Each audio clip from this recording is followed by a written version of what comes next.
गुरु भगवान कृष्ण की जय। सज्जनों, अलौकिक जीवन साधना के इस अगली कड़ी में आप सभी का मैं सादर अभिनंदन करता हूं, स्वागत करता हूं।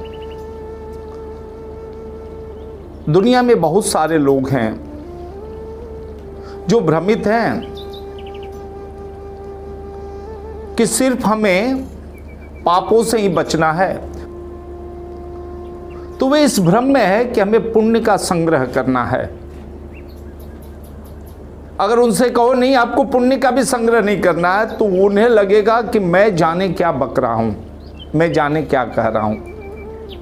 वे पुण्य के संग्रह के चक्कर में पड़े हुए लोग हैं। भगवान कृष्ण कहते हैं कि शुभाशुभ परित्यागी, शुभ के साथ साथ अशुभ का भी परित्याग। अशुभ का परित्याग तो लोगों को समझ में आता है, लेकिन अशुभ के साथ शुभ का परित्याग लोगों को समझ में नहीं आता है। वे चक्कर में पड़ जाते हैं, क्या कह रहे हैं, शुभ क्यों छोड़ना है, शुभ तो हमें पकड़ना है, शुभ के बूते ही हम तरेंगे, शुभ के बूते ही हमारा कल्याण होगा।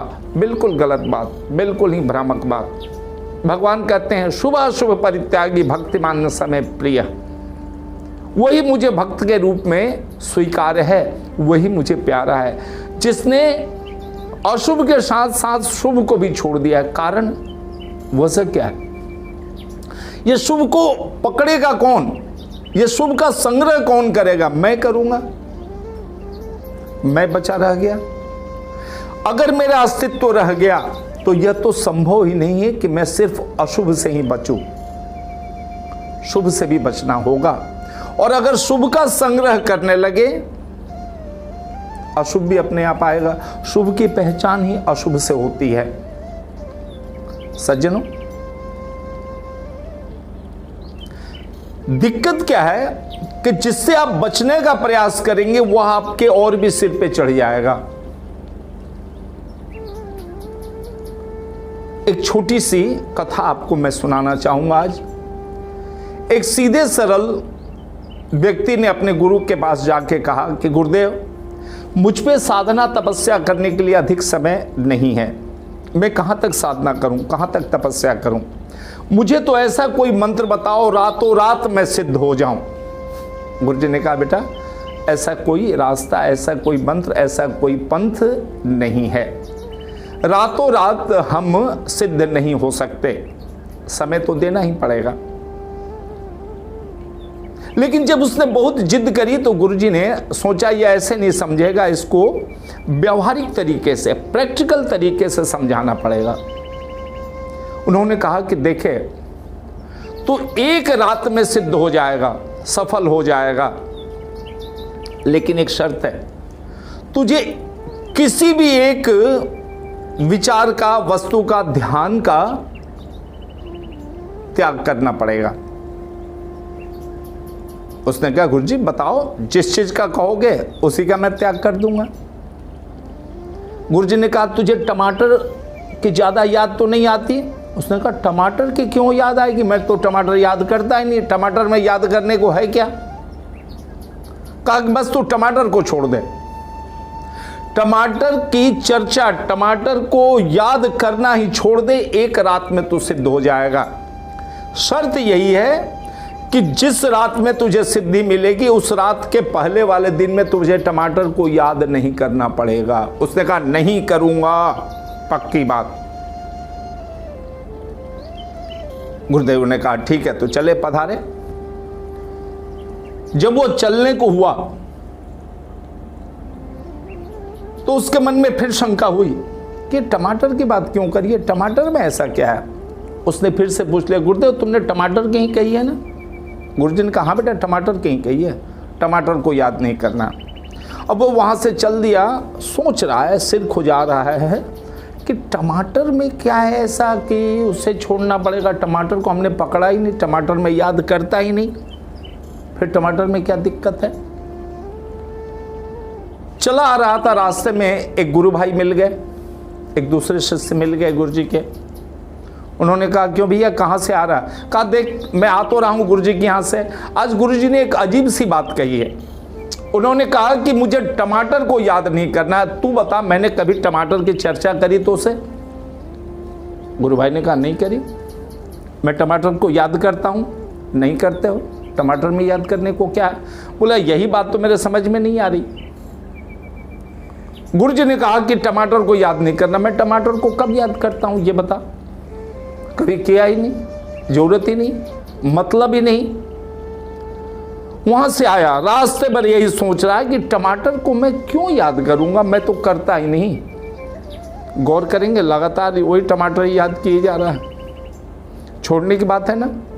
हम जिसे छोड़ने, जिससे छूटने की चेष्टा करेंगे उसकी याद और ज्यादा आएगी।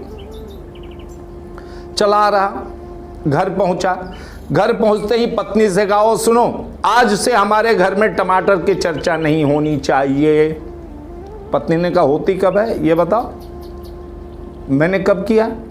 बोला किया या नहीं किया, अब नहीं करना। टमाटर का नाम भी हमारे घर में नहीं आना चाहिए, टमाटर का नाम नहीं लेना है। पत्नी ने कहा मैं तो लेती ही नहीं। बोला ले चाहे नहीं ले, अब नहीं लेना। उसने सोचा कि आज का दिन तो बेकार गया, आज मैंने टमाटर ही टमाटर याद किया है, तो आज की रात तो मुझे सिद्धि मिलेगी नहीं। गुरुजी ने सिद्धि के लिए जो मंत्र बताया है, आज उसका जपना बेकार जाएगा, लेकिन मैं प्रैक्टिस तो कर लूं। मन में आया कि मैंने टमाटर को याद किया है, अशुद्धि हो गई होगी, क्यों नहीं मैं नहा लूं। शाम का समय था, नहाने के लिए बाथरूम में घुसा, स्नान घर में घुसा, नहाने लगा। जब नहा चुका तो उसके मन में आया कि अब मैंने स्नान भी बना लिया, शुद्धि हो गई, अब मुझे टमाटर, ओफ, फिर टमाटर। एक बाल्टी और डाला। मन ही मन सोचने लगा कि यह एक बाल्टी और क्यों डालना पड़ा, इसलिए कि मुझे टमाटर की याद आई। फिर टमाटर, और 2 बाल्टी डाला। फिर विचार में आई यह 2 बाल्टी क्यों डालनी पड़ी, इसलिए कि टमाटर की याद आई। ओफ, फिर टमाटर। काफी देर हो गई, वो बाथरूम में ही पड़ा हुआ है। बाहर से पत्नी ने कहा क्यों, क्या हुआ, आज बाहर नहीं निकलना है क्या, उसी में रहना है? उसने कहा निकलना तो है, लेकिन निकलूं कैसे, मुझे इस टमाटर ने पकड़ रखा है। एक बाल्टी पानी और डाला। टमाटर की चर्चा हुई थी ना, टमाटर की बात हुई। एक बाल्टी पानी और डाला। फिर निकला, यह सोच के निकला कि आज तो टमाटर के मारे मेरा दिन बेकार गया, व्यर्थ गया, सब गड़बड़ हो गई।